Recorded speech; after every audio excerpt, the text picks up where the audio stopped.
Welcome to my channel Happy Melon Rhymes. अस्सलाम वालेकुम मेरे प्यारे बच्चों, कैसे हो आप सब। आज मैं आप सबको एक कहानी सुनाती हूँ, बंदर और घंटी की कहानी। एक घने जंगल के किनारे एक छोटा सा गांव था।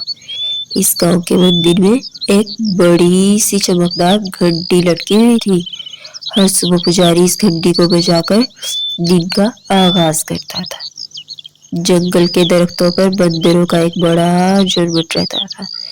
वो अक्सर गांव के पास आ जाते और शरारती करते। कभी किसी के फल उठा लेते, कभी पानी से भरे मटके गिरा देते। गांव वाले इनसे बहुत परेशान थे, मगर बंदरों की मस्ती थी कि खत्म ही नहीं होती थी। एक दिन बंदरों के सरदार ने दूर से मंदिर की चमकती हुई घंटी देखी। सूरज की रोशनी इस पर पड़ रही थी। सरदार ने हैरत से कहा, ये क्या चीज है, चमक रही है, चलो जाकर देखते हैं। सब बंदर उछलते कूदते मंदिर पहुंच ही गए। घंटी ऊंची लटकी हुई थी। बंदरों ने रस्सी खींची। जैसे ही एक बंदर ने रस्सी खींची, टन टन टन जोरदार आवाज गूंज उठी। तमाम बंदर घबराकर इधर उधर देखने लगे।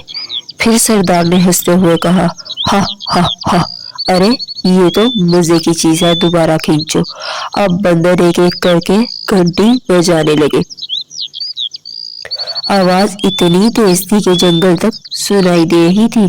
गांव वाले दौड़ते हुए आए और उन्हें फौरन बात समझ आ गई। पुजारी ने एक तरकीब सोची। उसने घंटी की रस्सी पर तेल लगा दिया। अगले दिन जब बंदर आए, उन्होंने फिर रस्सी पकड़कर खींचने की कोशिश की। पता है फिर क्या हुआ?